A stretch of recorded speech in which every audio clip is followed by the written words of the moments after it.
Hi, in this video we'll take a look at the new SandBlaze SBExpress test system.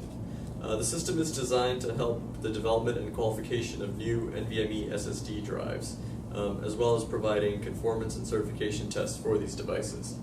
The system consists of two parts. First is the drive carrier chassis, which will house the drives, and then the second is the high-performance host system used to drive traffic and the tests to the devices under test.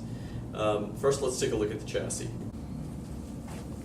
So let's take off the side cover and take a look inside the chassis. Inside you'll find 4 drive bays on this side, and the other side has 4 identical drive bays. Each bay holds a different type of, or can hold a different type of riser card. In this case we have a single drive riser which supports a single dual-ported drive. We also have a riser that supports 2 single-ported drives. There's a variant of the single ported riser that supports quartz functionality, which allows you to do signal glitching on individual PCIe lines. You'll notice that there's also LEDs for link, attention, and power in each bay, as well as a hot swap button to power on and off the slots. So once it's open, you can simply populate it with your drives. This is a standard 2.5-inch drive. It slides right in. You can plug it right in. We also support M.2 drives. Here's one using these adapter boards. So you can put your disk in there and then just slide it in that way. You can populate up to 16 single-ported drives within a chassis or 8 dual-ported drives. So let's take a look at the side of the box now. There's 2 host connectors providing by 16 PCIe links back to the host, so we can connect our PCIe cables into each one of those. The other side we connect right into the host system.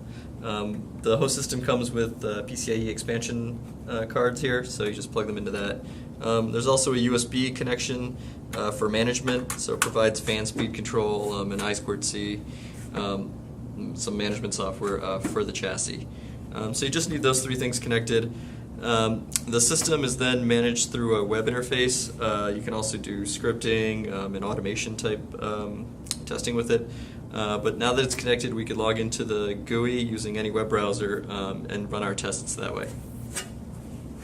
So let's take a look at the management interface now. Once you assign a host IP address to the system, you can access it via any web browser. Just put the IP address in the bar up here, and then you'll get the management UI you see here. There's some new options for SBExpress. Since it's a SBExpress system, you can check off test port support, and since we have Quartz risers in here, you can check off Quartz integration. Once you do that, you'll get an SBExpress option in the left-hand menu here. If we select that, you'll get this page that shows you a graph or a map of all the possible drives that could be installed in the chassis. So we have 16 slots here.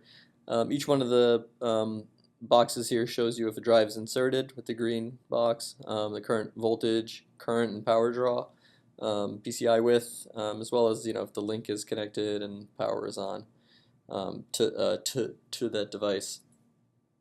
If you click on a drive, you get the current performance information at the bottom here. You get IOs per second, or you can look at bytes per second, as well as latency information. The power is also graphed on the chart down here, so you can see the power over time. So while a test is running, see if the power draw is increased or decreased. Once we have selected a drive, we can go ahead and select a variety of tests we want to run to it. So we can click this Show Tests button, and this will present this Test Manager configuration box at the bottom. So we have a bunch of tests here that are kind of pre-canned and ready to run. IO test that does read-write IO, generic test that will do any NVMe kind of commands, as well as UNH conformance tests. We just recently added the version 7 of the conformance test suite, so we have support for that here as well. So just for the demo here, I'll select some read tests, write tests, and I'll click Add Tests. This will go ahead and add them to my table of tests right here in the middle now to run. And then I'll select a UNH identify conformance test, so I'll put that in there. Once I've got all my tests here, you can reorder them, the sequence you want to run them in. I will just leave them as default for now. And then you can go ahead and click Start. So this will go ahead and start the tests in the background. You can go ahead and run tests on all the drives or just a selection of a few. While a test is running, I can go back to the graphing, and it'll update the graphing and show me my graphing after a few seconds here. So the first two tests have passed, the read test and the write test, and now the identify test is running. Here's my performance and power. So once a test is finished, it'll have the option to look at a report on this page. So let's. Okay, so these two tests have passed, and this one finished with a warning.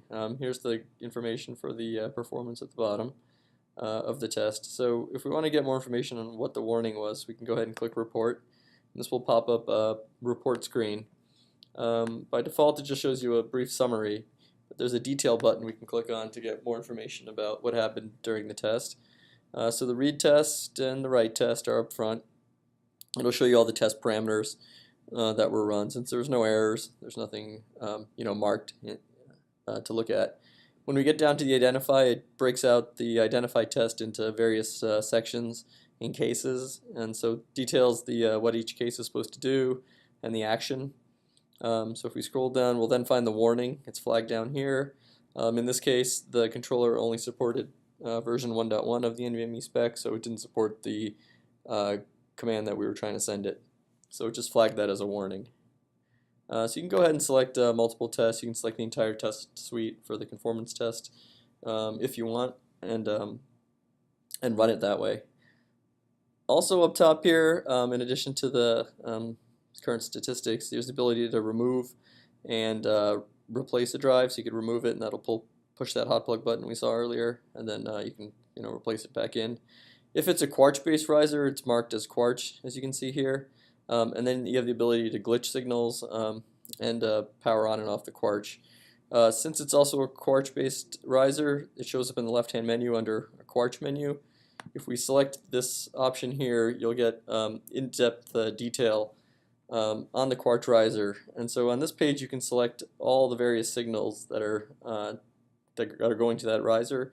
And if you want to glitch any of the signals, you can select the ones you want to glitch. You can do it from this page. You can glitch a certain line. You can also adjust the hot plug timing sources. So each one of these signals is mapped to a source, and then you can delay the way the signals are brought up when a hot plug occurs as well.